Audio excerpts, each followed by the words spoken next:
Speak Between the Lines podcast. The shit that's uncool to talk about, we make cool to listen to. Jumping in. Yes, sir. Yes, sir. Familiar faces in familiar places. Already know. Well, unfamiliar, you know. But unfamiliar like a motherfucker. Facts. All right, here we go. Speak Between the Lines podcast episode. You guys are still alive? I would be impressed if you knew the number. No. Right. Episode 159. All right, man. It's your boy Young Rez. Join with J Rock. Can you give us a signing name? Ow. Remember our intro. I was about to say, how do we remember all this? Hey, man, it's like riding a bike, dog. You just pick it up and go, baby. That's it. That's it. Jesus, bro. Hold on. What kind of nigga hiatus are we on? Hold on. Let me see. May. What was this? May We've 5th. done like 4 episodes this year. It is September 11th. Yeah, and 3 of those episodes were episodes that we ain't put that out there. We done 4 this year.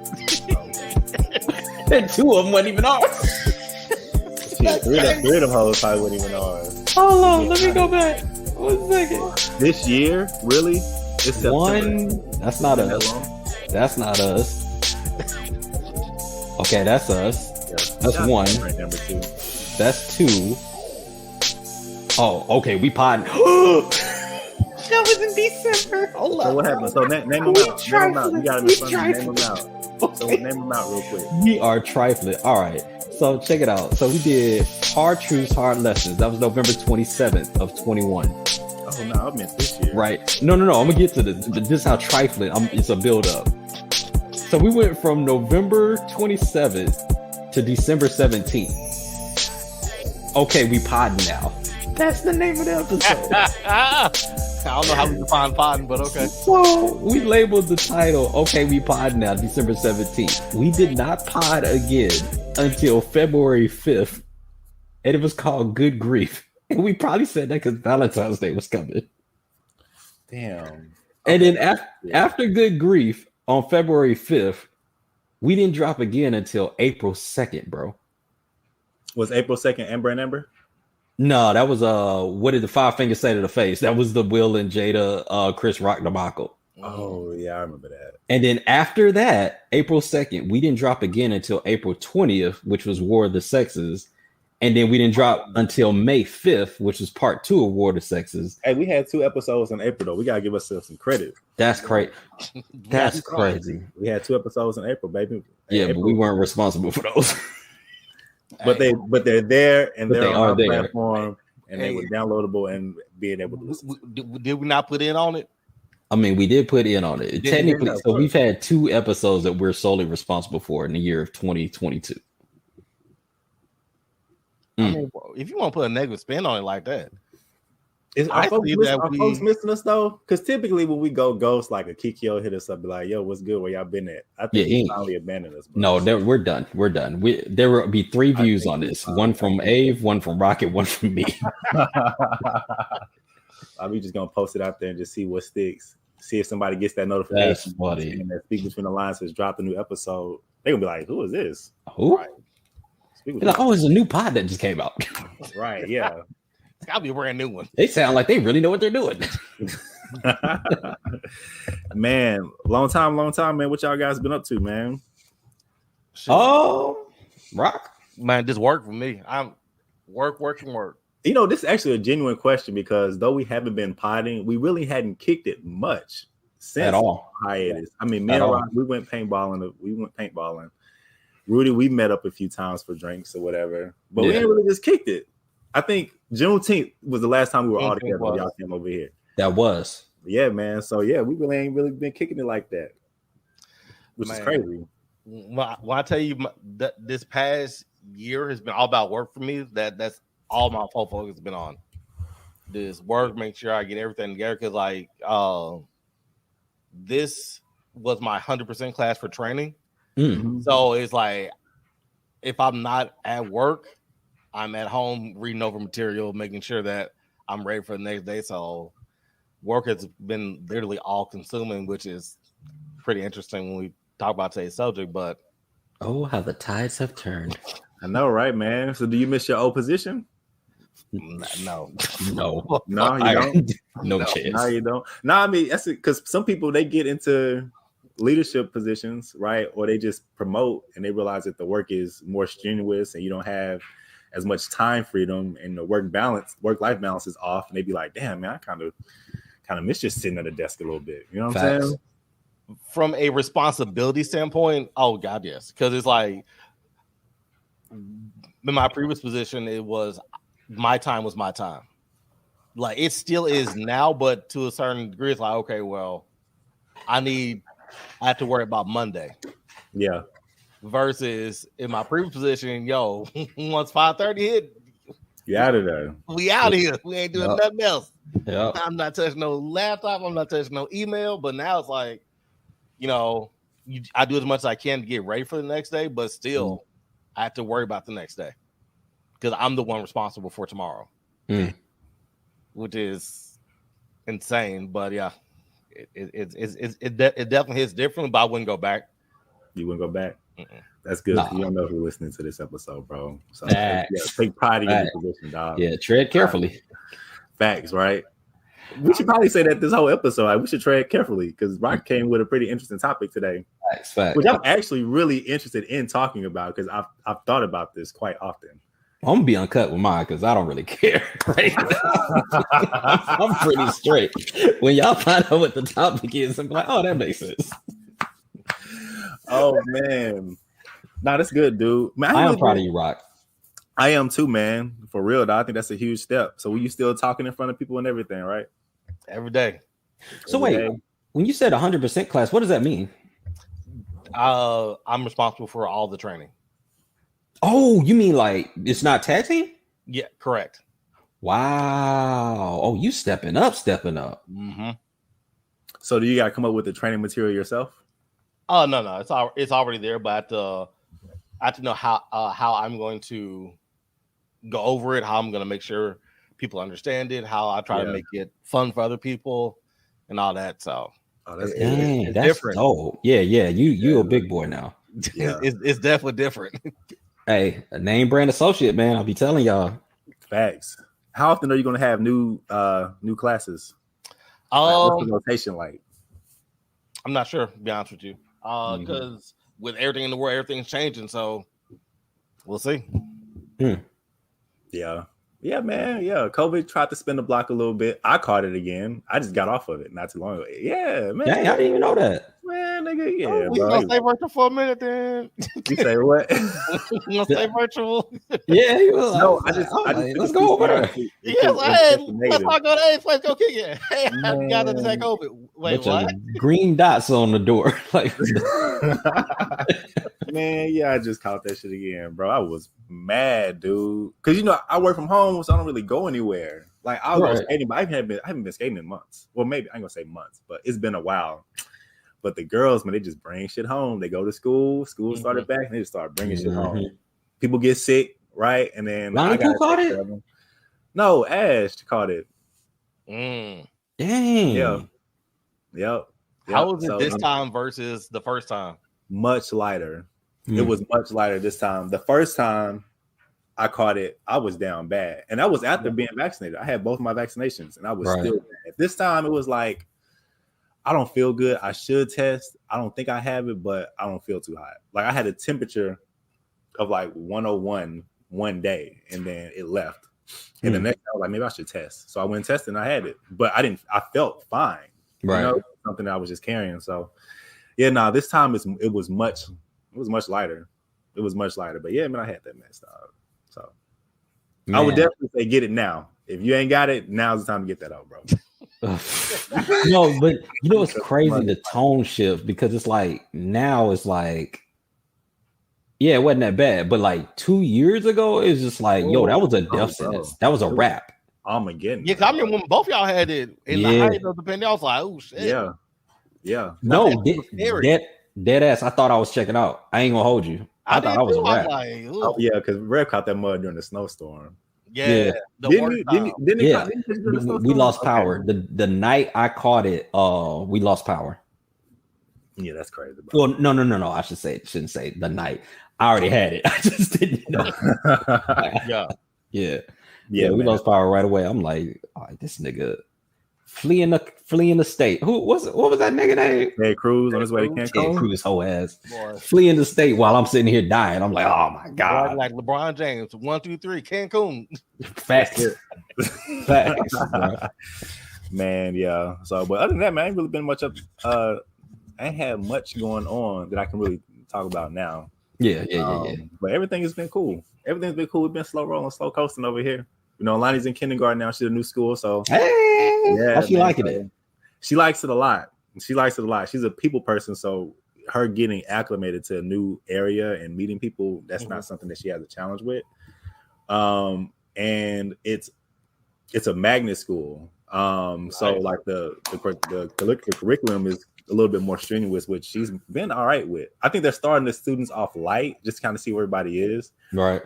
But she hasn't had an issue with it. So she's rolling. She said her teacher's like a drill sergeant though. Like, shout out to Lonnie, man, because it took me 16 years to get to a magnet school, and she did it before she was 6. Yeah, crazy. That's crazy. Like when you put it in perspective. Yeah, man. Now she a little smart nugget. I will say that. I will say that she has it going on for herself. But it's weird hearing Lonnie's a people person because she used to be so shy. Oh yeah. Nah, she'll jump out there in a heartbeat now. So, yeah, man, that's it. What about you, Rez? What's going on in your world? Shoot, kids. They older. Yeah, they birthday hit and everything. Yeah, no, man, there's a lot of stuff that happened. They started the second year of KCA, so they up there at Oak Cliff Bible Fellowship doing their thing. So it's pretty dope. I can tell they retain a lot more information than they did like prior to. Like they sing songs that I'm just like, how do y'all remember all these dang songs? Like they know the Mickey Mouse song, back and forth. They know, what was it? Puppy Dog Pals, Baby Shark. They know, Yes, Jesus Loves Me. It's like a whole catalog of like music. And I'm like, dang, they got God. They started singing Lupe Fiasco. I had to stop. I had to stop. Hilarious. I was putting them to bed. And I remember when Lupe's album dropped, I was listening to Precious Things. Mm-hmm.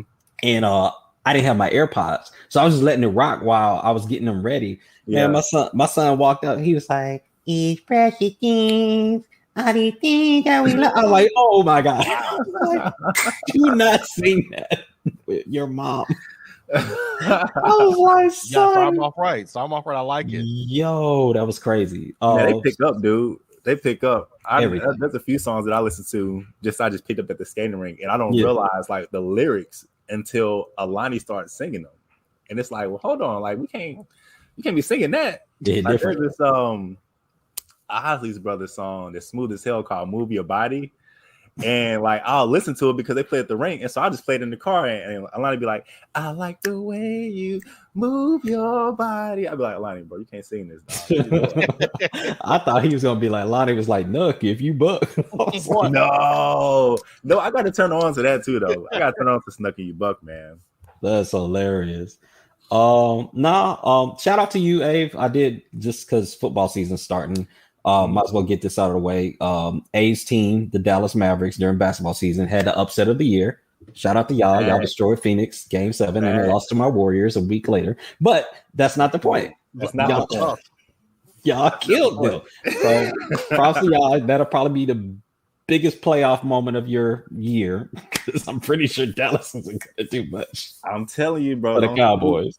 Oh yeah. No, the Cowboys. They play tonight. And I don't know, man. They may not be too hot. I got to see. I feel like, honestly, after last year was probably our best shot in a very long time. Like our legit best shot in a very long time to get into the Super Bowl. And still blew it. Bro. You got to start off. It was our best time for us to get a couple playoff wins. Y'all can't just jump straight to the Super Bowl thing. That is true. That was a cognizant. Shout out to Rock for catching that. I didn't even catch that. Like, no, it was our best shot. I mean, I'm talking about as a team. Not saying that we would have made it, but as far as what we had, as far as a roster, that was probably our best opportunity to get there. Though we probably still wouldn't have made it, but if we compare previous years, this was probably our better shot, to be honest with you. Or last year was our better shot. we tricked it off to fucking San Francisco. A better team. I thought I was Yeah. pissed. Yeah, Rock. Reg, you watch out for my Mavericks next year, bro. I'm telling you. Oh, y'all ain't getting out the second round, bro. It's a wrap. The West We still might get out the second round. y'all are not making it out to the second round, bro. It's a wrap. Son, We'll see. hold up. The guarantees are Warriors, Clippers. Y'all may not be better than Minnesota right now. We don't. We have pretty much the same people, and then That's Chris the Wood. problem. Y'all have pretty much the same people. No, we lost Brunson. y'all Brunson was overachieved. good. Y'all overachieved. Y'all run that scenario back 10 times. There's no way y'all beat Phoenix 9 out of 10 of those times. Yeah, everybody say that now. Watch, we gonna make the proper adjustments during the season. Hold on. Do you even know who your big pickup was this year? Chris Woods. Mm-hmm. Do you know who Chris Woods is, J Rock? I won't say, but is Because it's not his name ain't even Chris Woods. It's Christopher Woods. Is he going to It's pick up the Christian. slack of Brunson and It's come up Christian. back plus? Yeah, you don't even know. It's Christian Woods. I thought this nigga's name was Christopher. Bro. This nigga name was Christian. That means you don't know him. Let me see. That's your big pickup. But nigga, you don't know his name. You're not even confident in his Let me name. see, bro. Y'all niggas are cooked. Whoever this person is, whoever the mystery man is. Y'all niggas are cooked. You don't even know Y'all his niggas name. are cooked. Yeah, Yo, that was my flop. Yeah, this nigga name is Christopher. son. I think we'll be all right though. It's I think we'll be all right Christian, though. Curtis, Christopher. C Woods, nigga. This nigga Yeah, name is C Woods. yeah, bro. yeah. That's your big pickup. Y'all finna die. Like y'all just a rap, bro. Y'all ain't going nowhere. Everybody said that this past year. And y'all, they were right. Y'all niggas died in the conference finals. Y'all I died. mean, but this is the farthest Dallas has gotten in a long time. Yeah, I think it's the first time they've been on the playoffs, the first round since what, 2011? It's been a while. Yeah, Mhm. it has been a while. Yeah, But- that's a hell of a drought. No, y'all balled out. But again, the point was to congratulate y'all because I feel the Dallas Mavericks are going to do better than the Dallas Cowboys. No, super facts. We'll see though. We got Buccaneers tonight, so we'll see. It started something great. Like I was telling y'all before we started, I hate that I didn't do fantasy this year, but Mhm. it is what it is. I'll watch from afar. Rock, are you in a paid league? Mm-hmm. Yep. What's the- What's What's take on? Huh? What's take on? 100. Yeah, 100. Yeah. It was only $10 buy-in, so I was like, okay. Yeah, I feel you. Well, take that $100 and spend it on something. that's what's up, man. Oh, bruh, before we get in this topic, I got something I gotta ask you. I saw that bro, listen to this. I saw this post. You say Uh, you Rock, I gotta ask Rock because he's Okay. single. Actually, you know what? I could ask Abe, but I mean, you gotta pretend like you. I need you to go back in your mind to when you were in the I don't streets. say single out in the streets. Okay, Go go ahead. All right. So somebody sent this. They made a post about it. It said, "Fellas, women want to know if you're covering this bill." So it said a woman posted it. She says, "How much to keep a woman monthly?" All right. Hair, $450. Nails, $350. Lashes and waxes, $350. You got your calculator, Rock? Hold on. Hell, I Make- don't think thought over because You almost numbers got $1,000 in the progressively first three. bigger. Oh, bro, I'm not even a quarter of the way through. Hold up. Hair, $450. Yeah. Nails, $350. Mm-hmm. Lashes and waxes, $350. That's $1,000 right there. Makeup and skincare, $250. My fans only is cheaper at this point, but go ahead. Clothes and shoes, $500 a month. Groceries, $500. Eating out, $500. The fuck? Gym membership, $200. Because Planet Fitness is not gonna cut it. What? You gonna play $10 a month? Car note and gas, $500. At least you put the car note and the gas together. That's pretty reasonable. Vacation fund, $350.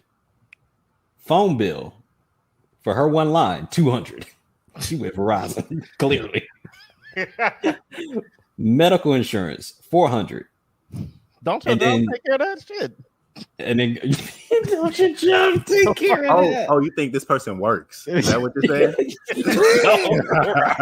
Yo, hey, Don DeMarco. You think this person works? Shit. And then on top of that, so you've already paid for her food, her clothes, her makeup, her lashes, her nails, her hair, her gym membership. You paid for her eating out, but you also have to pay for her going out, which is another $750 for a grand total of $5,300 a month. Rock. No. Are you taking care of this? No. Are you covering the bill? No, I'm not. Why? Number one, who makes this? This is just her expenses. Yeah. God damn, nigga, I gotta live too. Shit. How much you think was rent and mortgage in that? No. Mortgage is not included. My car is not included. This doesn't even include me eating. This is just her eating. So this for the essentials. No, fuck no. That's not realistic. Yo, hold up. She got a follow-up post. Hold on. Hey, would you cover the bill? No, absolutely not. Okay. So before I'm not even attracted to a woman that spends money like that. Don DeMarco. Yes. And I guess that's the thing is like, well, hold on. Let me just tell you what her follow-up post is before we get to this. Before you even do the follow-up post, right? Yeah. Just the monthly expenses alone is $63,600 a year. Jesus. That's more than what 80% of people make in a year. In the I guess my thing is, all right. And you have the nerve to say who's paying this monthly? Like, my thing is, bitches, you crazy? I'm sorry. Go ahead. No, go ahead. No. I guess my thing is, because that's a lot of money to spend, and I still say I'm not attracted to a woman that spends money like that. But my thing is, like, at that point, we gotta ask, all right, like, what you bringing to the table, fam? Because if I'm assuming this person isn't working, I'm assuming, right? Let's go with that assumption. Let's assume that she's not working. So this is me having to cover all the stuff for her. Like, at that point, it's like, yeah, nah, fam. Like, what you bringing to the table besides chicken Alfredo, and some spaghetti? Like, I need to know what comes with that. I'm still not going to foot it, but you got to make a compelling argument as to why a man has to spend that much money on you.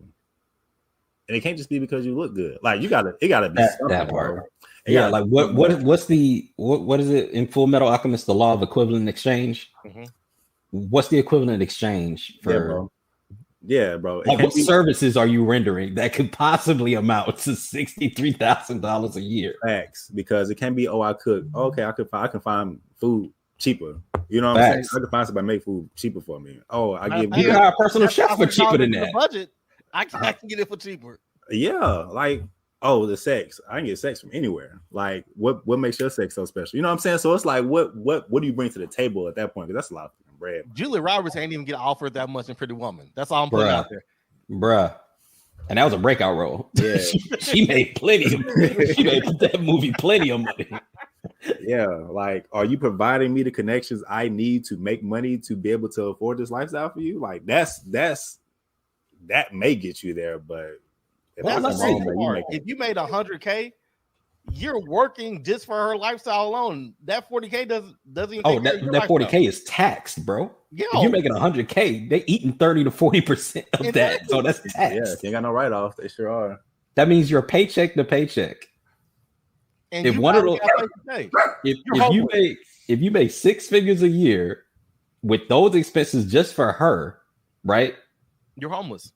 Yeah, one check doesn't come through, y'all screwed. That's it. All it takes is one. That's crazy. The nerve with people losing their jobs left and right. The nerve. Oh, but here's the follow-up post. So let's get some context because she wanted to clarify herself. To the IG and Facebook people here because of my list, let me answer a few questions. First off, this gym membership is for Equinox. Yeah, Equinox is $200 a month. But okay, so I'm about to say Planet Fitness is still $10. Plenty of gyms in the world, but whatever.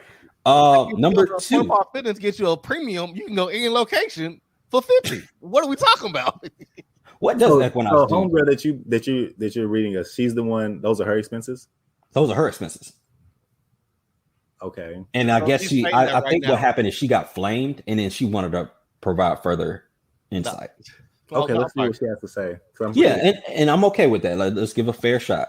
Give her a fair shake. Yeah. All right. So the gym is Equinox. I'm not sure what Equinox does. Like, is it lipo suction? It's a high scale, high end gym.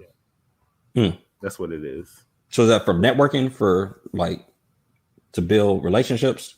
I mean, I guess you could, because I mean you have to be able to afford $200 a month, to go there. So it's blocked off to a certain group of people. You know what I'm saying? My homegirl works at Equinox.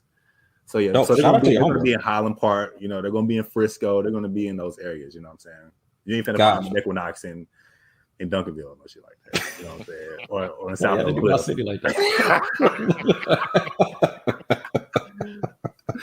You know what I'm saying? Or South Oak Cliff and nothing like that. You ain't finna find no Equinox there. You ain't see it nowhere near Bucky's. All right. So number 2, medical includes. Wait, did you say Bucky's? Right. You sure ain't finna find no Equinox out here in motherfucking Roy City. You hear me? Not the Bucky's. You sure ain't finna do that. Oh my God. All right. So number 2, medical includes medical. Okay, I'm not sure why she had to say that, but medical. It includes dental. It includes vision. It includes life insurance. It includes STDs. So you ain't LTDs. So she not even clean, is what you telling me. Prescription insurance. I don't know what STD stands for. It can't mean sexually transmitted. It has to be something else.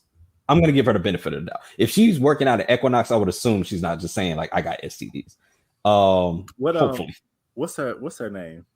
Can we find this post? It says somebody's daughter. Hold on, I gotta. Hold on. Yeah, send that to me because I wanna see her response to that, because I don't know, man. It could just be me. Like, I'm not at a point in my life where I'm making $50,000 a month to where this stuff like this makes sense. You know what I'm saying? Because right now, shit ain't making sense. Well, I think she's gonna get there. Her buildup is kind of crazy. But all right, so number 2 is I just sent you a screenshot so you can search it because I don't have the original page. Somebody reposted this. So okay. Number 3, vacation fund is for how much I would spend while I'm there. That doesn't include air and hotel fare. Oh, so I gotta have more money. Hold up. What fucking justification is this? Number 4, because y'all did bring up rent. She says there is no rent because I live with him. Son, bitch, I live with him. Ain't no rent. Looks like this was posted September 9th, 2022. So it is a couple days old. All right. Number 5, this was made for a Twitter space. The prompt was, if I were to move in and be a complete housewife, what are my max expenses for my lifestyle to not change? These are expenses of what I've paid on my own. So in essence, she's paying for this by herself anyway. So she makes money. Mm-hmm. Number 6, I don't have rent because my parents gave me one of their properties to live in. Oh, Privilege. But hey, you got to work with what you got to work with. Yeah. Number 7, I'm a commercial real estate account and business owner. These numbers match my lifestyle. Number 8, going out 2 times a week, spending $62 a meal equals $500 eating out. That's very easy to do. And yes, the gym is $200. Yes, I've lost 65 pounds. And yes, I'm still fat. Okay. Okay. And number 10, she just says move around, which I don't know what that's in reference to. I'm gonna mute myself. I have no comment. Bruh. My thing is, hey, whatever you want to add to that, go ahead. Hey, man. Bruh. You know what? I'm gonna say this. At the end of the day, if you can find somebody that's willing to love you, dumb enough, yeah, is willing to love you and make those type of payments to your lifestyle, so your lifestyle doesn't change, hey man, more power to you. But do not be surprised if there is nobody out there that's willing to do that. There could be, and there may not be. You know, I think that people have these expectations, and they think just because they have these expectations that they're going to find somebody that's going to match those expectations. But that person that you're looking for is going to have their own expectations that you're going to need to match. So are you able to do that? You know, and it's like people like, yeah, I want a man that makes this, or I want a woman that does this. Well, shit, that woman gonna have her own expectations. Can you meet them shits? You know what I'm saying? Well, So do you even want to meet those person's expectations? She has a recent post that says, I pissed off independent women, low maintenance relationships, and red pill alpha niggas. Job well done. she's probably trolling, but maybe She has to be. Maybe she wasn't, man. Maybe she wasn't. Hey, more power to her. She didn't piss me off. I wouldn't be the one to steal. I'm not paying that shit. Fuck all that. I'm sorry. Next. Man, R.I.P. Kevin Samuels, man. God dang. Man, boy. I would book her a private session. I don't think you could afford a session. Kevin Samuels, yeah, man, a dude there. He's something else. He had some points that he was making though on both sides. It was the delivery. I think his delivery just kind of it really rubbed people the wrong way. I believe it'd be like that. What my boy Vada Fly say? What the truth sounds like hate to niggas that hate hearing the truth. Yep. Big facts. There was no proof in that post for me. So all right, move on. The queen died. Do y'all care? Nope. Move on. I wasn't going to say it out loud, but yes. I'm keeping it a B. What the fuck did y'all talking about? Like, what? Same sentiment, man. Rat's ass. Like, same what? sentiment. Yeah, Same. And it amazes me because it's like the U.S. They spent all this time and all this energy separating themselves from England, but then when she dies, or this person dies, this queen dies, like she's all over CNN and all this stuff. Like, for what? Insane. It's insane, bro. Yeah. I don't even know if she fuck with black people like that either. from the treatment that she, all right. Yeah, nah, she didn't. Hell nah. I don't see why I should give a rap. Like, what? I don't. Yeah, nah, man, I don't care about that shit. I haven't spent 2 thoughts. Bro, I'm mourning Pat Stay, who was a battle rapper who died last week. I don't care. I don't give a shit about Queen Elizabeth. She ain't done nothing for the culture. Oh my God. R.I.P. Pat Stay, man. I've never heard of this stuff, but I did hear that he passed away. Yeah. Right. Oh, that was hilarious. No. Okay. All right. Yeah. Moving on. It's like we're not in England. So I wouldn't say that because everything about the royal family doesn't influence me or has no impact on me. So yeah. But that's a long time, 70 years to be reigning over some shit. I did think that was impressive. But I mean, you ain't got to do shit but keep living. You know what I'm saying? Like, you can't get voted out. So is that really impressive? Damn. Damn. Go world. No nugget. What a way to come back. Oh. I'm just saying. But I mean, you're not wrong. It's hilarious. All right. We're moving on to today's topic. What you got, Rock? And I want to give a shout out to Rock too, bro, because Rock was really pushing getting this episode jumping. So I gotta say shouts out to my guy because he was in the group chat like, hey yo, when we're recording again, I got a topic. When we're recording. So big ups to you, my nigga, because I don't know if this episode I'm like, we gotta change it. You know what's crazy, dog? I feel like we spent the first 3 years trying to get this version of Rock, and all it took was us to quit for him to come up. All we had to do was quit. Why would we try so hard? We could have just quit, and he would have been knocking the door down. Yep. I say all that to say I appreciate you, Rock. Thank you. Absolutely. Big facts. So today's topic: quiet quitting. Before I go into it, what are y'all's understanding of what that is? None. I just assume that it's like you just stop. It's like you're just doing the bare minimum. I'm assuming just to make it, and then like if anything goes wrong, you deuce, and if not, I don't know. See, my thing, I thought quiet quitting was like, I mean, I kind of think they rebranded it, but quiet quitting to me just seems like coasting in a sense. Like you go to job, like you say, you do the bare minimum. You're not putting any extra effort. You know what I'm saying? You're not exerting any extra energy to appease or seek the approval of upper management or try to do extra shit to get a promotion. You pull up to work, you do your job. When the clock hit, you out of there. Like no ifs, ands, or buts. Like don't ask me to do no extra shit. Don't ask me to send no extra emails. Don't ask me to do no extra nothing. I'm coming in here. I'm doing enough that's going to keep me from not being on y'all's radar, and I'm bouncing. That's part. Just in the quiet quitting. So, yes, like to me, is that, and it's also basically people just going in doing the job, but they're not doing anything extra, but they're still doing everything that's required of them.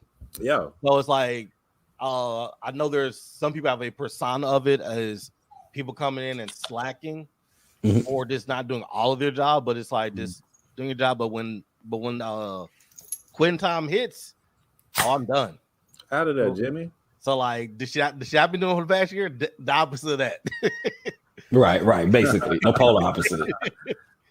But it's interesting to me because it's I see it as two different roads. You have the people who it's like, okay, well, I'm gonna do this job for the next 6 months or next year until I get something else lined up, and I do the bare minimum, i.e., less than what your job requires, where you are slacking. Versus you have the people who are just at the work, they don't want anything extra. They're not looking for any promotions. They're not looking to move up, be a leader, whether it's informal or non-informal. And I'm just doing everything that job requires, but I'm not doing anything outside of that. Sound like me. Okay, so then, by that definition, then I've been quiet quitting for like 4 years on the second part. Like, because it's almost, it's weird. It's kind of like you and I are in two completely, like we switched roles. Yeah, 100%. That's crazy. Because I remember when you had the exact same life I had right now. Yeah, so like when me and Rock first linked up, I had just it was 2014. I had just got promoted to coach. And so like I remember I was going to work, I was wearing suits on specific days, like 3 days out of the week, I was in a suit. Crazy. He was trying to press the CEO. Yeah, no, it was like I did a full court press because like I was sleeping on Rock's floor. Like I needed some change. And I had monthly expenses for rent was $700.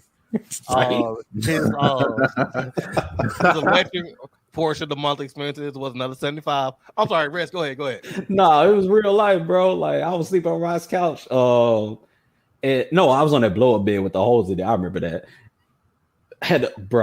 Nigga. Oh well, yeah, you would wake up and you'd be on the floor. Yeah, nah, I had to pump that hubble up twice a night just to make 8 hours. But like I needed some shit to change. So I remember I had tried to get promoted like 3 times in a row. They told me no every single time. So I put the full court press on. But I remember I was up at work at like 2 a.m. one time. Just game planning with my mentor. I ain't doing that shit no more, bro. Like once I had the panic attacks, like I literally like 2 a.m. in the morning. Yeah, I dead ass. I left me and Rock once I graduated from sleeping on the blow up bed till we got a 2-bedroom apartment. I remember my soup, he hit me up and he was like, "What's going on?" And so we were chopping it up and I was like, what are you doing? And he was like, "Oh, I'm at the office." And so I was like, "Are you serious?" He was like, "Yeah." So I drove up to the office to chop it up with him, just to game plan, like strategies on like what are we gonna do with the team? Like how are we gonna get them where they need to be so we can get promoted? Like how are we gonna spin this program they want us to do a presentation? Like we were game planning, what they call it, burning the midnight oil. We was doing all that dumb shit, and it worked, but it got me to a position where I was working too hard. And, when you start going numb from your neck down, you kind of reevaluate things. Yeah, shit, you better. So, yeah, no, I've been quiet quitting then since 2018. Yeah. That's crazy. Yeah, man. I've never been one to just, after I've gotten burned from trying to impress management and not getting the position. Like I've never been the one to want to impress at my job. Like, of course, like I'm going to do my job and I'm going to work efficiently, and I'm going to do what I need to do.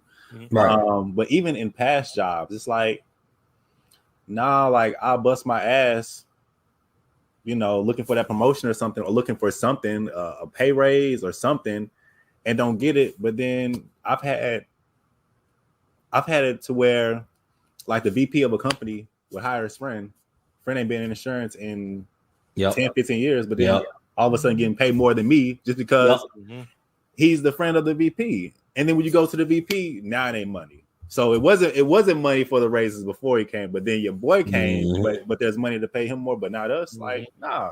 And I've just never been, and I guess it could be a bad thing. I don't know. I'm still trying to process that, but I've just never been the one to want to impress people for gain. I've never wanted people to have that power to be like, yeah, impress me. Like, give me a reason why I should give you a better position. Like, I've just never been one to be somebody that had to do that. And so, nah, man, I pull up. I mean, my job even said now, like when I have my performance reviews, they'd be like, Mr. Avery, you're doing great. Like, right. You know, we just want you to kind of just see you like in the training, like, you know, maybe helping out training, like maybe like assisting or something like that, or doing something extra, but like you do fine. I'm like, yeah, no, thank you. I appreciate that. Because what I realized is if you can find something where you can do your job and it's not strenuous, you can open your time and energy to do other stuff. Facts. And that's the thing. And it's like, I'm not going to burn myself out at a job that's not going to be much, but I can keep my position where I'm at, do what I need to do, keep my Yeah, I was like, is it me? I'm like, is it me? Yo, that was funny. Hold on. Let me get a picture of this. 1 second.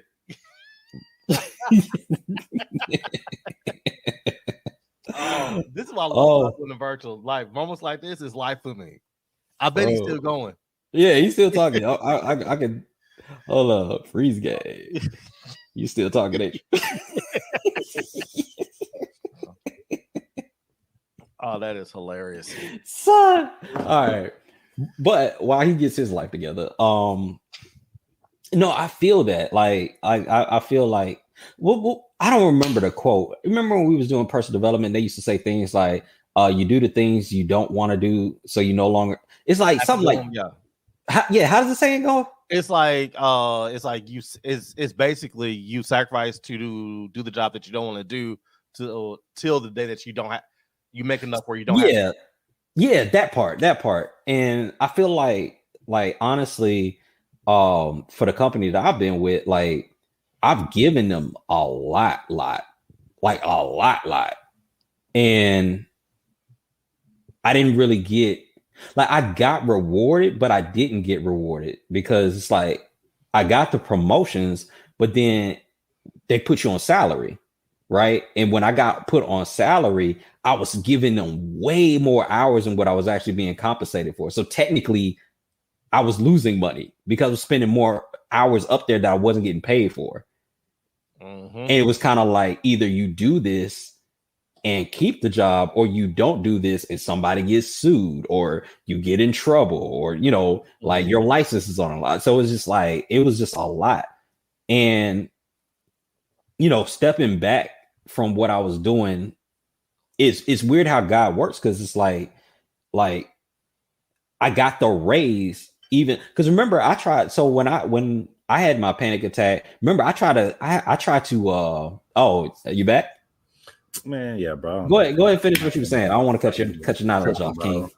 Yeah, so I was talking, and then like everybody turned into circles, and so I was like, "Damn, are y'all still there?" And then the internet just cut off. Fuck, what was I saying? Oh no, yeah. So like, if you can find something where, but this only works if like you can maintain a lifestyle with what you're making at your job. Like, right. Like I can do other stuff on the side, but like my expenses and stuff are still built into what I make in my current job. And so, yeah, just because the thing is, bro, like you can't have this job or whatever exerting so much of your energy to where it starts making you sick. Reg, you know that firsthand. You know what I'm saying? You talked about that a few times. Even on this episode, it's like, man, I was burning midnight oil, like getting sick. And like, was the pay worth it? No. You know what I'm saying? No, it wasn't. But these jobs will burn you to the ground, bro. They will burn you to the ground. They'll strip you for everything, and they'll let you go without even thinking about it, bro. I mean, just think about how many people got let go, even at my job. Yeah, when COVID first started. Yeah, I mean, dude, these are people that would come in early, stay late. I'm talking about hour and a half late, and at the first sign of a fear of something, you're getting cut just to save face for the company. You know what I'm saying? Like, and I'm fortunate enough, you know, thank them for keeping me, but I've known people that just gotten dropped off just because of the simple fact of, hey, we can't pay y'all. You know what I'm saying? And so it's like, you want to exert all your time and energy into something like that, man. No, like, find something that you can maintain a lifestyle that's not going to cause you too much stress. It's not going to cause you too much pressure.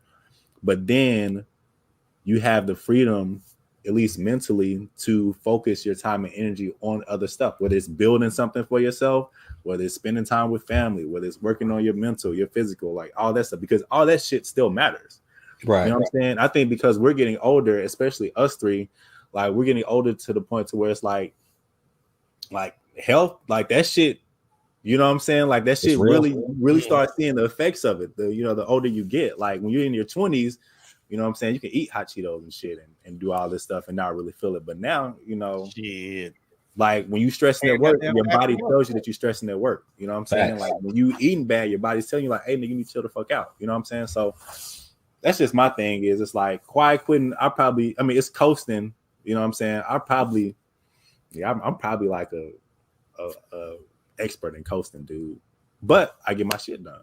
You know what I'm saying? My clients ain't dropping off. You know, management is not looking at me sideways.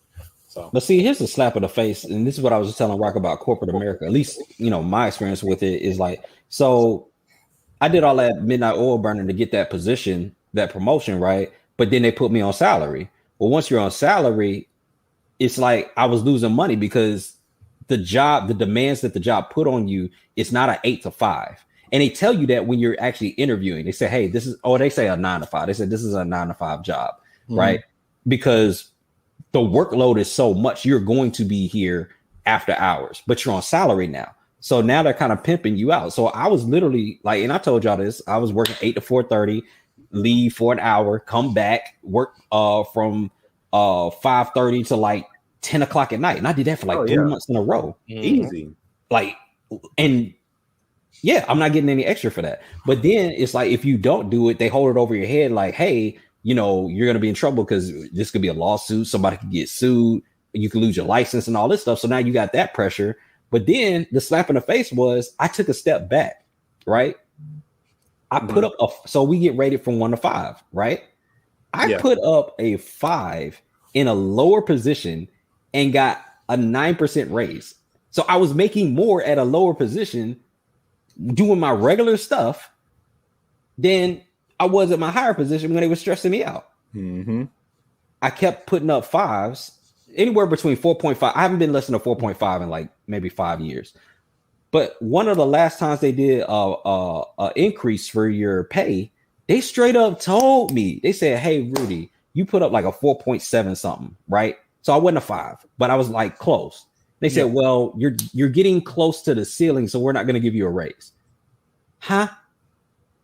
Oh, so I outperform like 94% of the associates on the floor, and I don't get a raise because I'm too close to the ceiling. I'm not at the ceiling. I'm just too close to it. So you're not going to give me nothing. So you're not getting no extra out of me. What? Yep, they're not going to give you nothing. But guess what? Guess what? Metrics performance chart is going to go up next year. Guess what? That.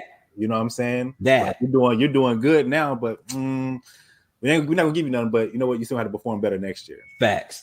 And that's what they've done. The only reason I am still where I'm at is strictly because of my supervisor. He is a G, and he's probably one of the top 5 supervisors I ever worked with. And the department I'm in. If I was in a separate department, I'm deucing. The day they be like, "Yo, we want you to do this department," I'm out. Yeah, now I feel you, man. I'm not gonna lie, I'm extremely blessed because my job is hella flexible. Like, I've had jobs in the past, man, where they just been some bullshit, straight up bullshit. And so, like, I'm in a position now where it's like, okay, my job's flexible, you know what I'm saying? And they're not down my neck. They're not micromanaging me, you know what I'm saying? So, like, it's one of those things where it's like, you do your job, they leave you alone. You know what I'm saying? It's like, you do your job, they leave you alone. They don't bother you. And that works perfect for me. And that's my supervisor in a nutshell. You just literally describe that's the only reason I'm there. Because if I don't, like, as long as I do what I need to do, he don't bother me. The management don't bother me. Like, I'm just there. And that's the perfect position to be in. I think that's what we all would want a position we want to be in. As long as it's taking care of your monthly expenses and you're able to do what you need to do. Like, yeah, I'm not going to rock the boat at all. I'm going to do exactly what I'm supposed to do, but I'm not giving you nothing extra. Yep. I'm leaving all this extra that I do have. Yeah. And pushing it towards other shit. Yeah. Facts. All right. So I'm going to ask y'all a follow-up question about that. What would it take y'all to do extra now? I'd have to be 10 years younger and a mind of a 10-year younger Rudy. The only reason I was giving them extra is just because I don't know what I know now. That's what I'm saying. So, like, knowing what you know, is there any way that you would go above, quote unquote, above and beyond? They would have to pay me more than I know what they're willing to pay me. I don't even think for, at least for me, I respect that. I don't even think that would work because, like, I don't know. I kind of shifted to that mindset of like, okay, like, I really don't need that much. Like, I'm not like, I really, like, when I really look at stuff, like, I really don't need a lot to make it. So, yeah, I got twins. Yes, I have my wife, but like as we're cutting down expenses, I don't have to make as much money as I used to think that I had to make. I used to think like I had to make $150K a year. I literally thought that. I was like, yo, only way we gonna make it is like, if I ain't pushing 150, like, we broke. For real, the way inflation was working, the way debt was working, the interest rates. It sounded like he had that list on you. It was real. I was like, bruh. But yeah, no, it's like, thank God, she's super reasonable. She's a great life partner. Like, she understands the game, and like, even though, you know, we have missteps from time to time with finances, I think that's just everybody from a human standpoint. But for the most part, she gets it, and she's helping me get where we need to be. So, I mean, she's not doing nothing outrageous like going to a gym that costs $200 a month. Like, it's just, yeah, I don't think I could get there again. Yeah, I mean, really makes a good point, dude. I mean, I don't know, man, because like, no. Like, the way when Rudy explained it, is like, no, it's like what I need this position for is for my monthly expenses and for insurance. Like, and you're providing that for me. Like, and I feel like it's a fair trade-off. Like, you give me the insurance, I get the monthly income, and I perform for you. Like, I don't lose clients. You know what I'm saying? Like, my retention is high. Like, niggas are happy. They not bothering you. Ain't no smoke. You know what I'm saying? Like, my clients aren't asking to speak to the manager. You know what I'm saying? Like, I don't know what else you could want from me. You know what I'm saying? Like, I mean, maybe to be a team lead, but do I want that stress? And I was talking to my brother-in-law about this too, because, you know, he makes bread and he's trying to figure out how to make more bread. And we always have this conversation of like, what's the trade-off? Like, if you're going to look for bread when it comes to like promotion wise, because with greater responsibility, I mean, with greater bread, especially at a job, comes greater responsibility. You know what I'm saying? Like, what's the trade-off? Are you willing to accept the trade-off for that? Like, yeah, you know, you may make $250,000 a year, but you're gonna be on call 24/7. You know what I'm saying? So if something goes wrong at 2:30 in the morning, are you going to be willing to hop up and take care of it? You know what I'm saying? So it's like when you're talking about the corporate ladder or like job scenario where, okay, I want to make more in a position, there's going to become more responsibility that is associated with that position. And are you okay with that? Some people are. Like some people say, yeah, I want to make $250,000 and I'm okay with what comes with that. Like some people are. Right. And who's to say that we aren't? You know what I'm saying? We may get a position offered to us 250, and it may be something that we think is bad, but maybe it's not. But as it stands right now, it's like I haven't found anything, bro, that's as flexible as I needed to be, allows me to remain at home, and doesn't require a lot of my energy. And somebody may be listening to this and be thinking like, damn, this nigga Abe lazy as hell. But no, like I feel like certain stuff is put in your life for a particular reason. Like I feel like even when it comes to a job, like it's only there for a particular reason. It's not supposed to be there to burn you out. It's not supposed to be there to stress you out. It's not supposed to be there to make your hair fall out and shit. Like it's not supposed to be there to nickel and dime you for all your energy, but pay you pennies and crumbs and stuff. Like I just feel like that's not the case. And so like I'm a big proponent of find something that allows you to pay your bills and it's not going to stress you out. But on the back end, work on making other bread certain ways, different ways. You know what I'm saying? Like insurance in the free market is expensive. Get it through a job. You know what I'm saying? Like stuff like that. So it's hella expensive. Yeah, you know, but I don't know, dude. I don't know. I said they pay me more, but as Rez was explaining, like, I don't know, dude, to be honest with you, because I just like people want to get paid more because they want to make more money. Like people want to get paid more at a job because they want to make more money, not necessarily because of the responsibility that comes with it. Like somebody's not saying, oh, I want to make more because I want to have more responsibility at the job. They want to make more because they want to be able to do shit. They want to be able to pay off stuff or go on a vacation and not have to worry about stress now. I don't know shit like that over bread. Like people want to make bread at a job for a particular reason. Right. Make bread outside of your job. You know what I'm saying? But keep the same level of limited stress in your workplace. That's how I see it, bro. And to piggyback off of that, it's really so like it's so funny because like one of my supervisors, they did you know how like they do one-on-one meetings with you and they're supposed to pretend like they're interested in your future, right? Yeah.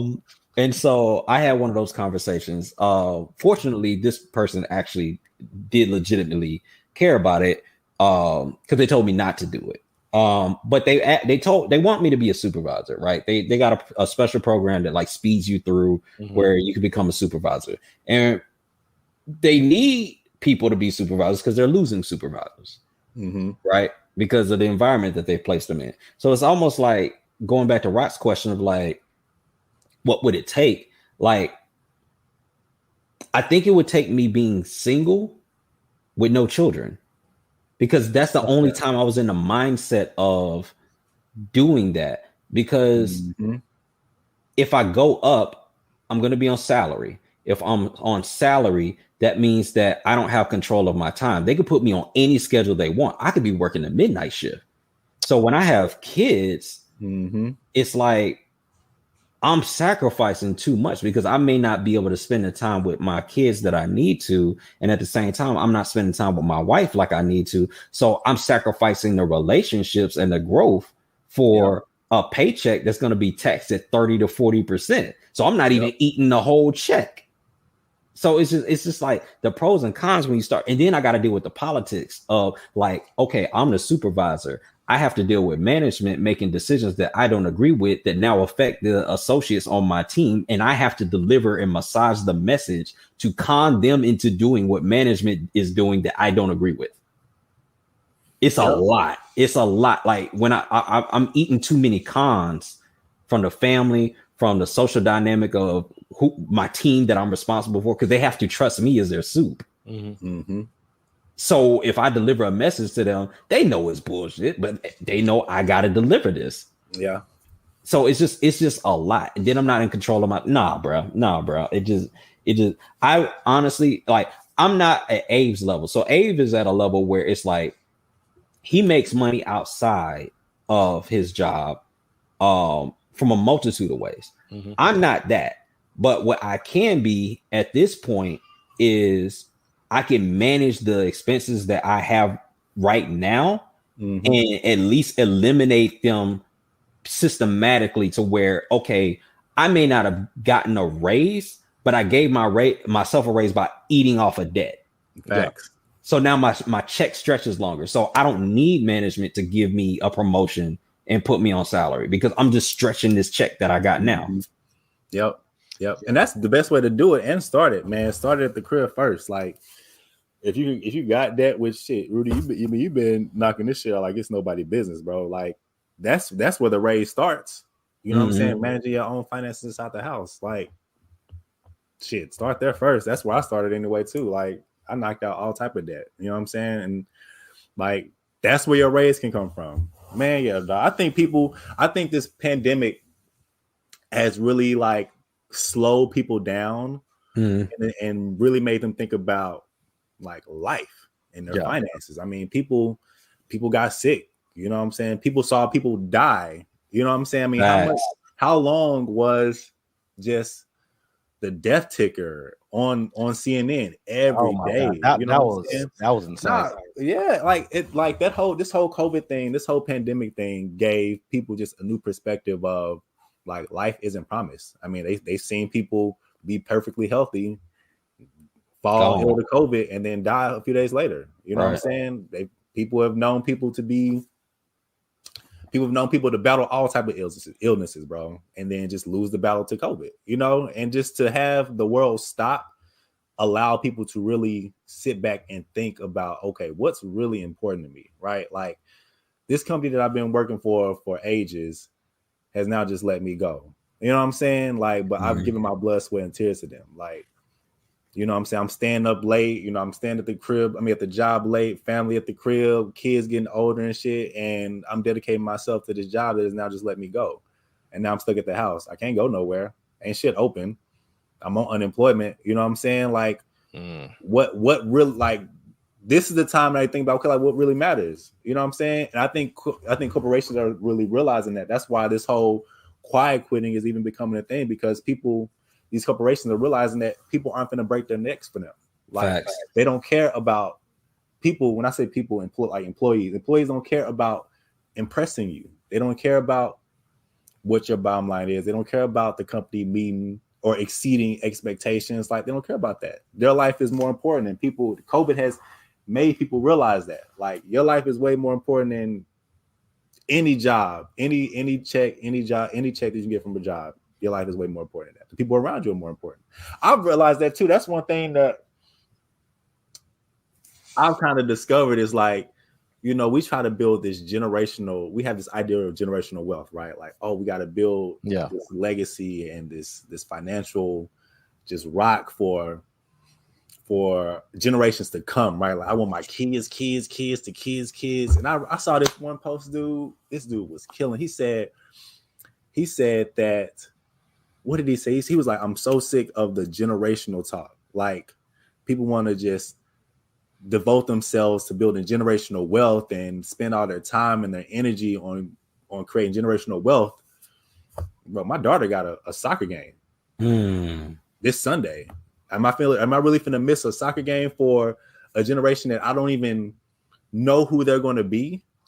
But I have somebody here in my life right now that I need to devote time to. Like, am I really going to spend my time devoting something to something that's so far down the line? But I have my daughter who has a dance recital. Why would I miss something like that? You know, it's funny. This generational wealth. You know what I'm saying? That Like, shit is different. No, you know it's funny because you may not even like the motherfucker. Like, think about it. Like, there's family members, family members that you just don't really vibe with. So, like, could you imagine you spend your entire life building generational wealth for a brat who doesn't even care who you are and just takes the money and just blows it? Like, that would be nuts.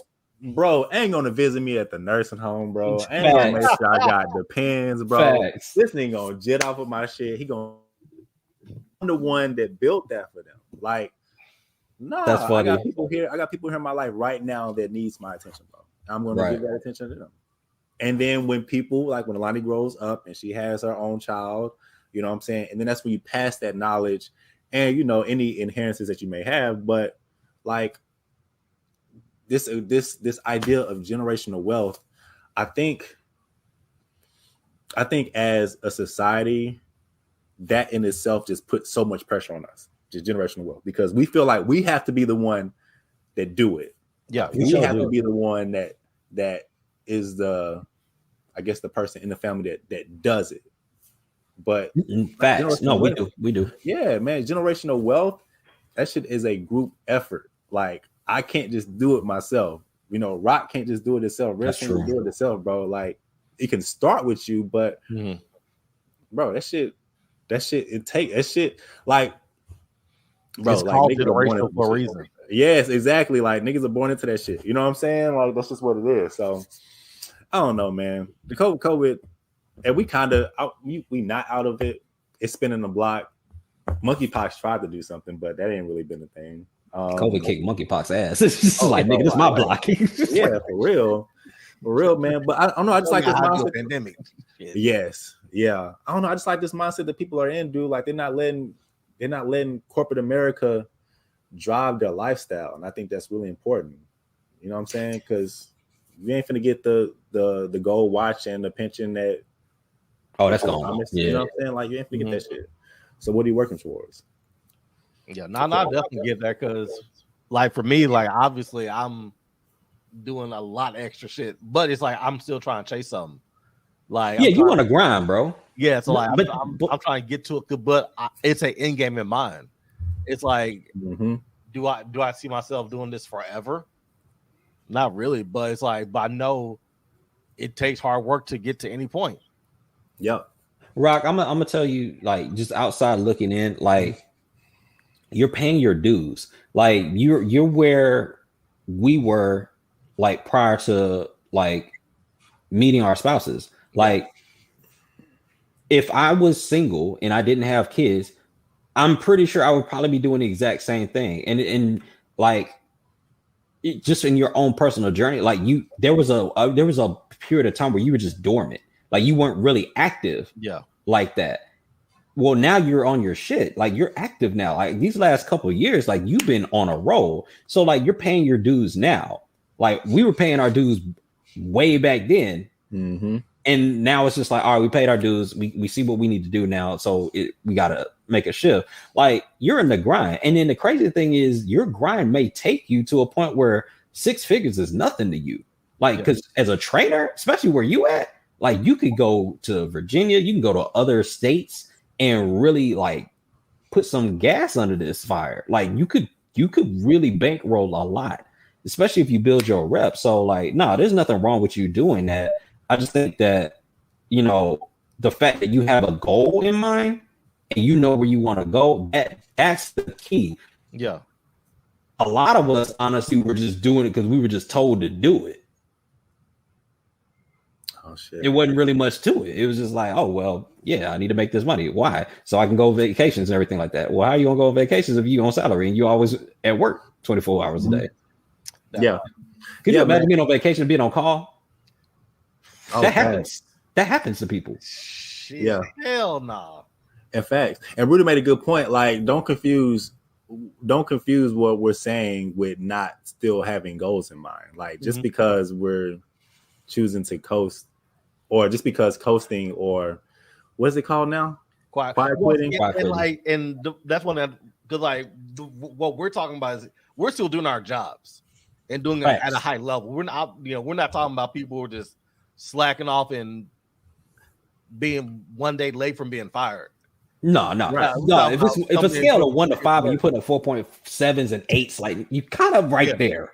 Yeah, you're doing what you need to do. Yeah, bro. Yeah, so don't confuse quiet quitting with not having goals in mind. Just that those goals just don't have to align themselves with you being promoted at your job. That's the thing. You know what I'm saying? It's America, bro. You can get money anywhere. Facts.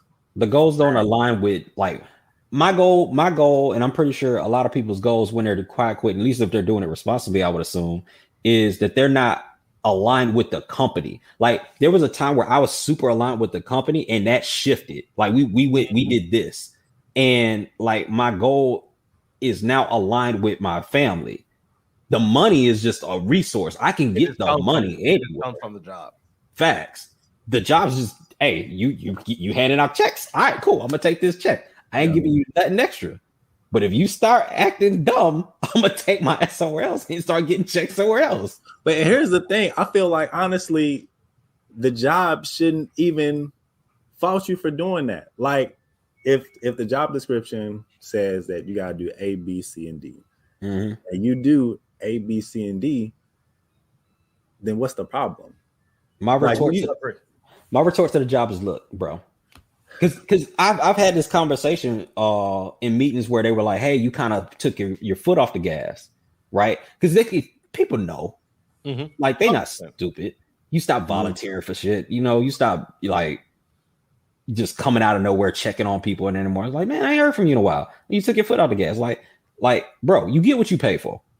At the end of the day, that's what, like, you get what you pay for. You want me to be more invested? You want me to be more interested? Up the check, bro.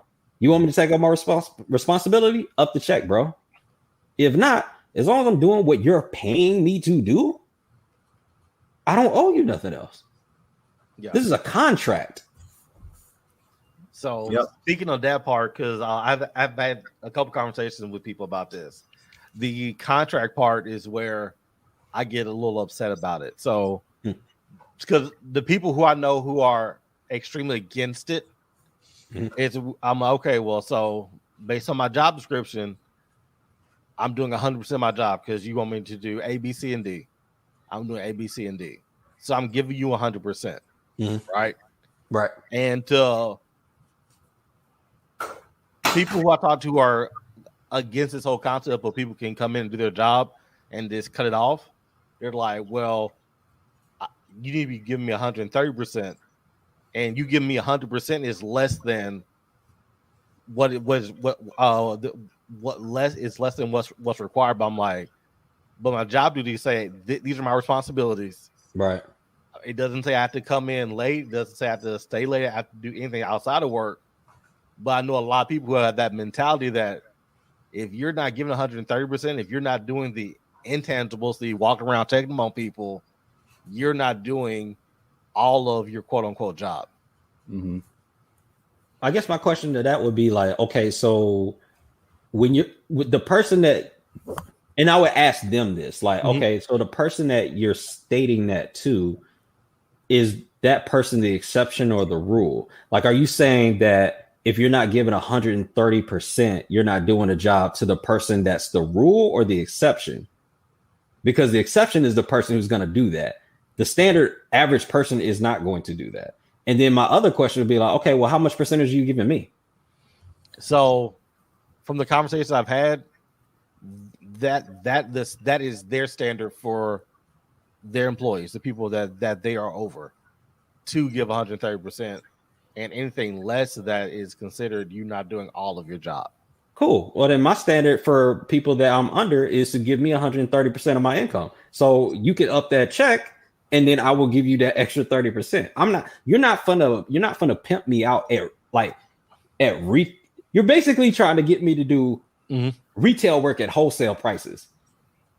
That's what you're doing. You're asking me to give you 130%, but you're not gonna up my check. And if you're not upping my check, are you okay? All right, bet. Let's negotiate then. All right, cool. You want 130%? I'm gonna give you 130%. Bet. In exchange for that 130%, if you can't up my check, I need you to up my relationships. You need to introduce me to somebody who can get me into a position that I really want to be in. This has to be some sort of exchange, because you can't be like, all right, I expect you to do 130%. All right, cool. Well then, nigga, this job ain't for me then. I mean, what does it say in black and white? Because legally, that's what I owe you. So from a legal standpoint, yes. Yes. And so like to what Abe was saying earlier was when you feel like you have to impress a job, sometimes you do the above and beyond. Of course. Because like yes, I'm doing above and beyond now, but it's still within the scope of my 9 to 5. It's not I'm taking on like extra projects or anything outside of that. It's like I'm doing everything I can to make sure that for my 9 to 5, everything's there.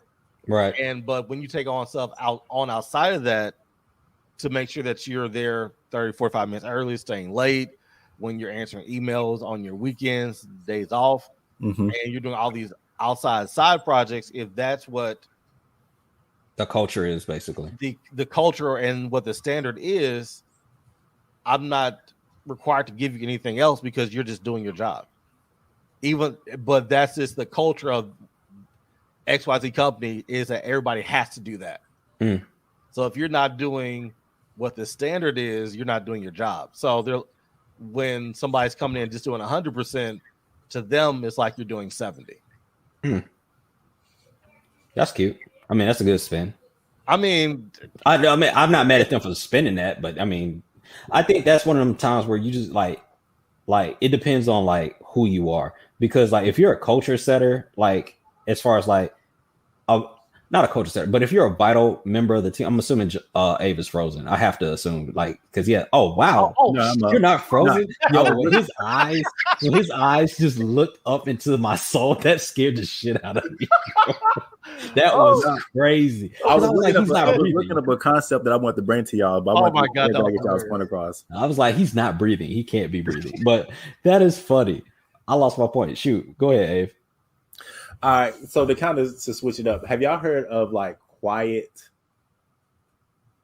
I don't know what it's called, but it's the opposite of quiet quitting. It's like quiet employment or quiet hiring, quiet freaking. Like yeah, but it's like people who take on multiple jobs at one time. Like their pay gets boosted. Like the gig economy type people. Yeah. But they're like applying for different jobs, even some in the same industry. Like they'll be employed by competitors. You know what I'm saying? But I heard of that. That's gangster. Yeah. That's a concept that kind of came out, at least during the COVID era when everybody got pushed home, and people realized like I can do my work in 2 hours. Do two jobs at once. Yeah, you know what I'm saying? And so people started just applying for different jobs. That's crazy. Yeah, I thought that was a pretty cool concept. That's dope. I think I don't think he did it though.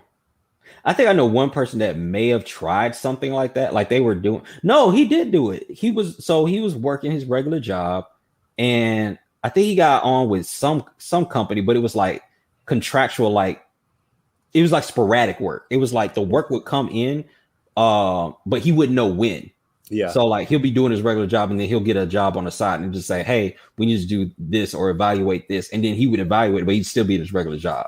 Yeah. So it was one of those. Yeah. That's pretty cool. Interesting. Yeah, man, it is. I think I was listening to some girl. She said she made it like almost $500,000 in 1 year. Damn. I can see it because like it's different now. Because we have this whole work from home thing. Because like when I worked at General Motors, like you get paid for the full day, but like I could do my job in 3 hours. There were times when I was back in Louisiana, I would go to the boat, I would go downtown, and still get paid. Yeah. But like I don't know if I get called back, I couldn't get another job during that time period. Because like if I get a call where I have to go, then what? You know what I mean? But, well, you call in sick. Well, it's crazy that there are still jobs that are work from home that are still that flexible that you can do that shit in. That's insane. Oh yeah, that's dope. That's dope. I never even thought about that. Yeah, I thought that was a pretty cool concept. But quiet quitting, dude. Look, man, don't stress yourself out for these jobs. So wait, Rock, did we answer your question? Like as far as the 130, the 130%? Oh, I was just curious. I mean, y'all pretty much already gave y'all thoughts on it. I was just it was an interesting concept. Not concept. It was. I understand where the person's coming from because they're also very ambitious. Mm-hmm. So it's, to me, it's more so you're putting the standard you have yourself for other people. Yeah, which is, hell, I work for people like that. I can. So I understand it, but at the same time, is it fair? And my only question was, I'm like, that's fine, but do these people know what? Do these people know how to get to 100%? Because it's fine that you have the standard that, okay, my expectation is that you give 130%, and I call that 100. But do they know how to truly get to 100%? Mm-hmm. And so, as long as the answer to that question is yes, that person can make their own decision. So you can have whatever expectation you want, as long as all parties agree to it. Then I don't have an issue with it. I got a question for you, Rod. Yeah. Because me and Rez, we're kind of speaking from the perspective, or at least I think Rez is speaking from the perspective of still working from home. Right. That's true. Being able to quiet quit from a place of where you're working from home. You being someone that has to go in office, do you think it's as easy or easier or more challenging to quiet quit? And how is that different, quiet quitting while still going in the workplace versus being able to do it working from home? So we feel like quiet quitting, like this is easy for us. I mean, it's easy to do when you're working from home, but when you're still going into the office, I'm pretty sure people are still quiet quitting going into the office. So what is your perspective of quiet quitting, knowing that you still go in every day or every other day? Oh shit, that's it. So it's two parts. Number one, it depends what level you're at, and also is how engaged you are as a person. Mm-hmm. So if you're somebody who's still super engaged, you're still laughing, joking with people, if you're not in leadership versus non-leadership, if you're non-leadership, it's easier because you can still have a friendly relationship with people. Mm-hmm. And then once the end of your shift hits, you can still just BS and talk to people and still be sociable and then leave. Mm-hmm.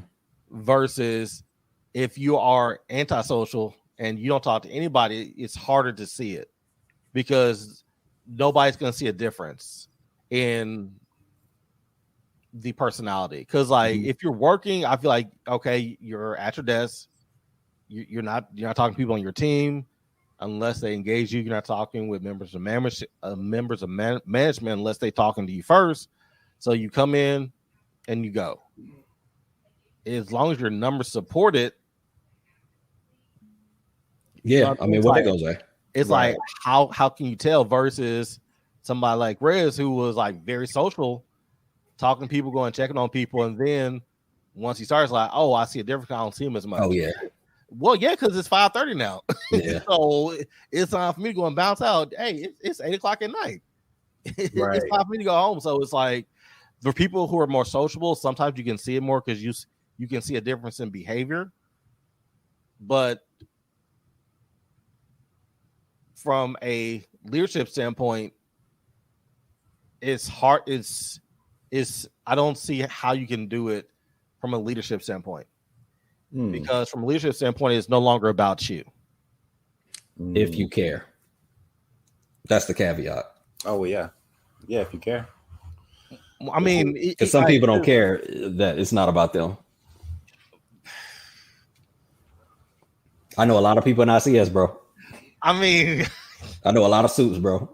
I mean, but so is that in the office life? But I don't. It's harder to be in the office and show. Oh, that's true. That's true. Because I'm still speaking relative. Yeah. So like, if you're face to face, and I'm like, yo, you're leaving or you're going to lunch, you're going to break, you're walking around the office, like, oh, I need you real quick. Yeah. So it's like, as a leader, you have to stop. Like, even though. See, yo, some of these suits, bro. Where your suit at? Where your suit at? Oh, Red got stories. Red got stories. Yeah, bro. I've been behind the curtain. So I've seen it both sides. Like, so the people who are, it's very visible. Yeah. You can't hide it. Oh yeah. No, I agree with that. Which is weird because, like, if you're not in management, you can hide it. Because if you ask the question, I'm doing my job. Because if you're a non-management, non-leader, you have a set job responsibilities that you're required to do, that you are judged upon. But when you go into management, regardless of the industry, regardless of what type of management you're doing, is not all about the numbers. So because of that, you can't not be involved. Or I don't see how you can not be involved and people not know that about you. Yeah. No, they're gonna see it. It ain't hard to find. Four facts. Good talk. But if you're at home, shit. It's a completely different story. Which is, it's great because I actually like The Office better. Because I beat off what? 100%. Some people are like that though. Some people like being. I mean, dude. When COVID first hit, it was rough for me because. Oh yeah, that's true. You were suffering. Yeah, bro. Like, I'm used to being around people, kicking it, laughing and stuff. And like the first maybe couple of months when Ashley and Alani were here, because they hadn't fully gone back yet. Like, it was at least people in the house, but shit, they left, and it was like, fuck. Dead Hello.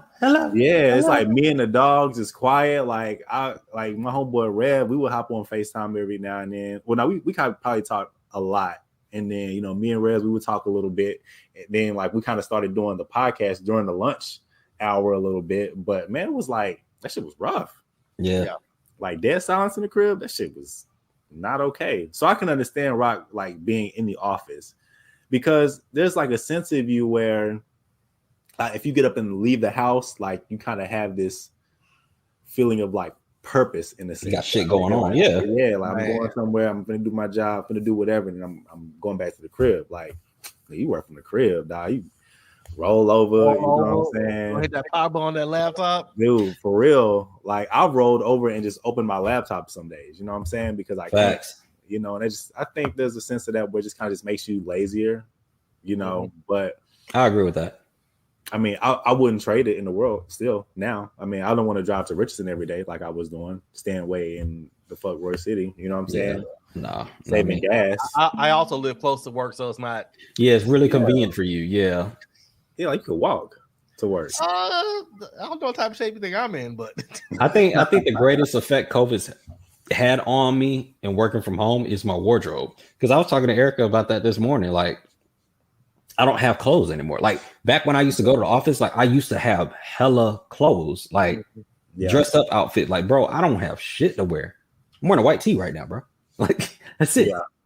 Yeah, same. I've kind of been in the process of getting rid of stuff and just needing to buy stuff. Because, I mean, I do still want to go out, but I can't just go out and nothing. You know what I'm saying? Right.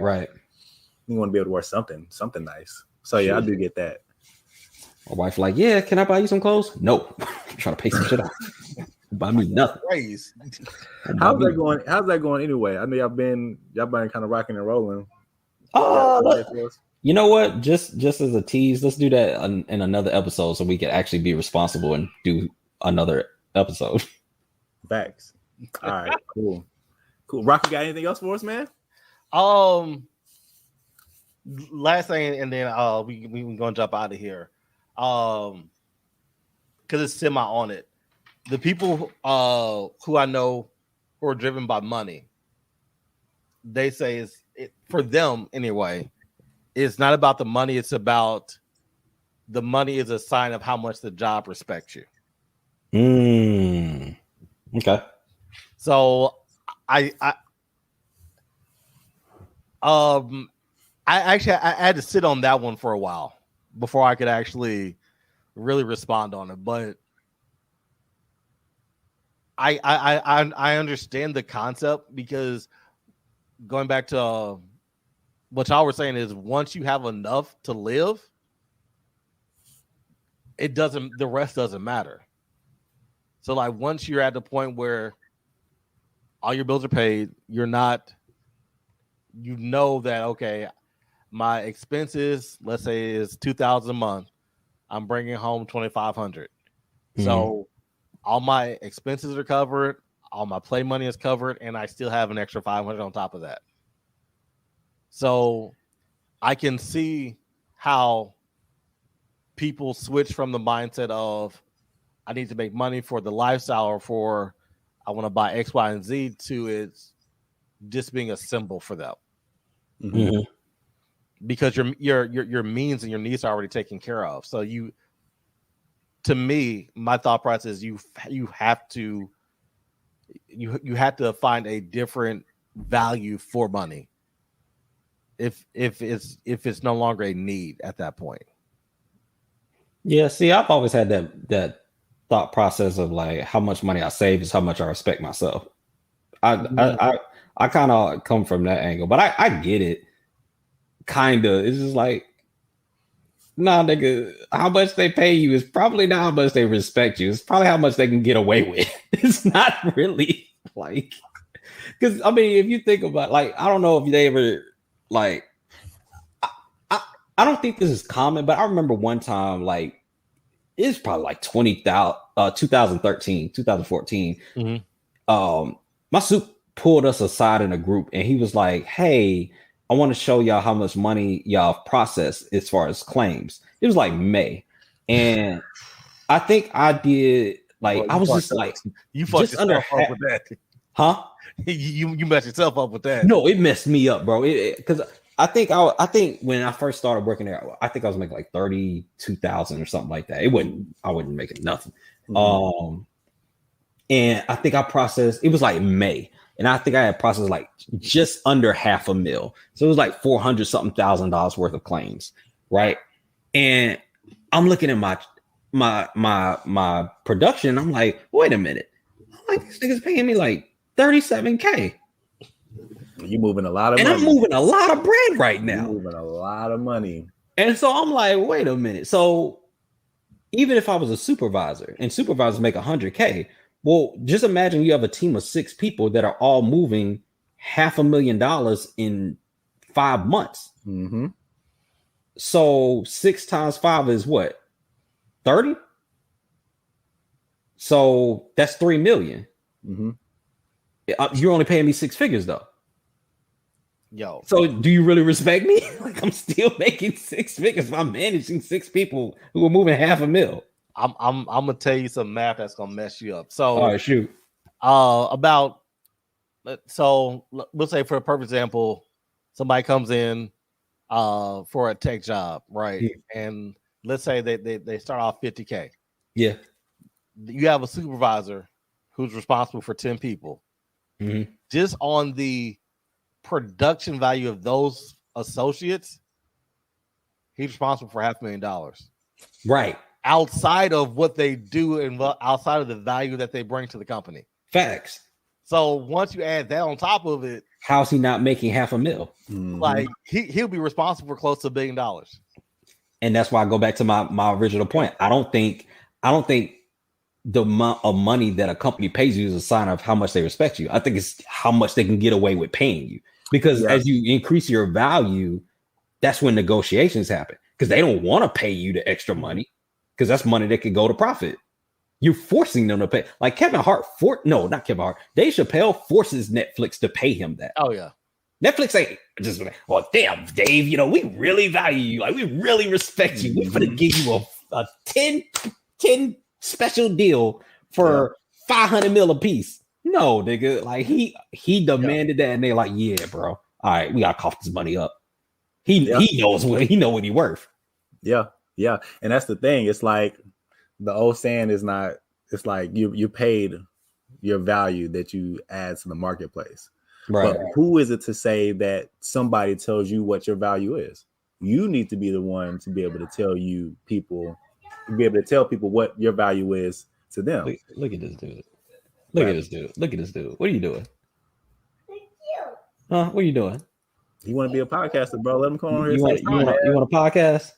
Open mic. L, come say something real quick, bro. Yeah, Umbrella. Come here. You hop on the mic and say, umbrella. What are you looking at? Come here. Come here. What are you eating? Oh, this podcast has been interrupted by. What he got? A bag of bread? What is This that? apples. Chips. It's apple. Apples. What's up, bro? Say hey, Uncle A. What's up, man? Hey, Uncle Rock. Let's go. He already reading. What's up, man? I'm concerned about these apples. What y'all You're not gonna share? You're not gonna share? How you just gonna open my door though? Boy, that's not you.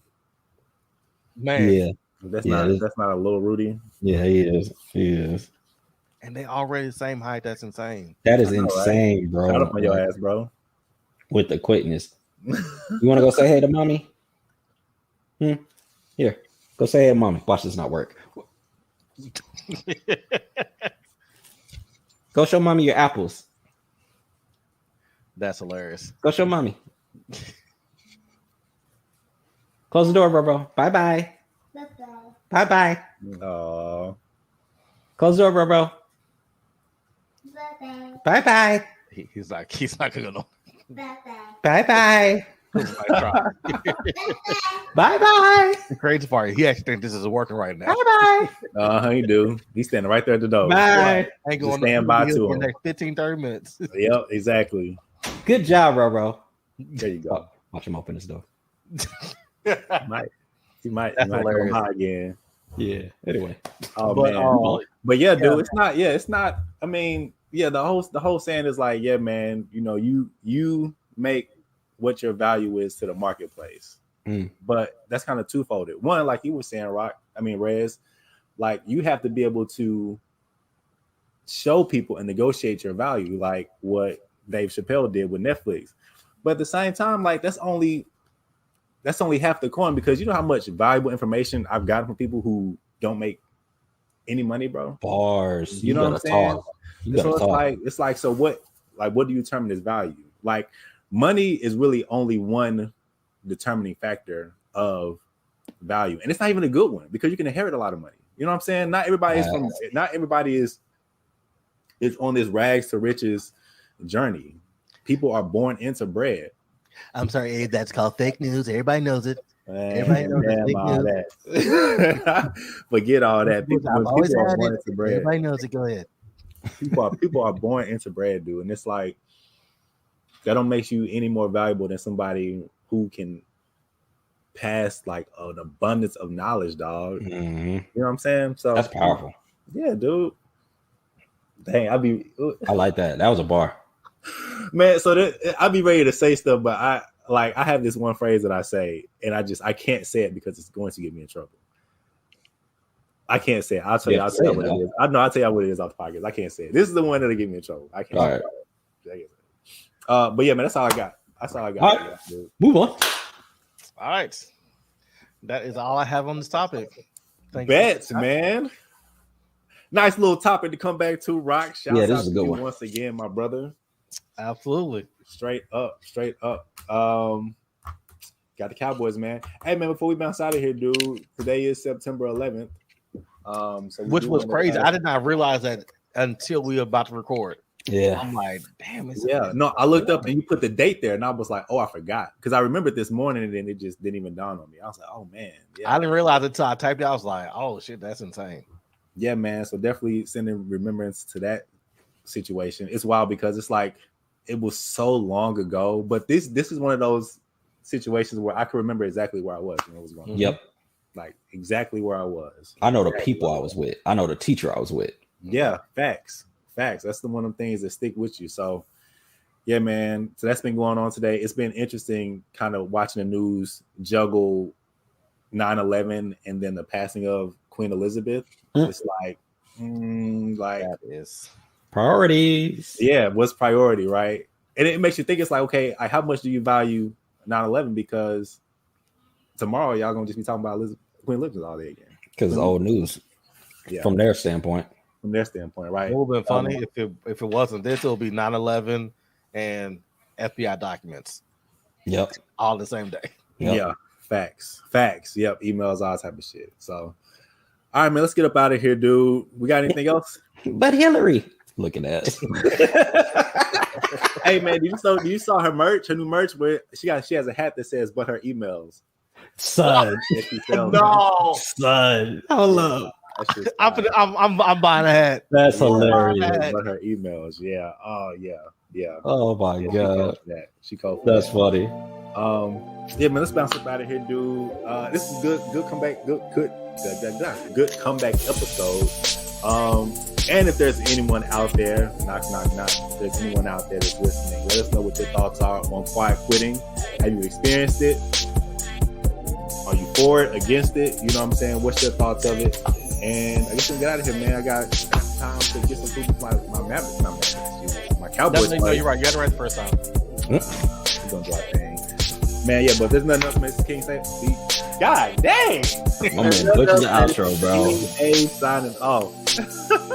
This is J-Rock. Everybody knows it. Y'all know who I am. I love that. Young Rez. Between lines, we got out of here. One.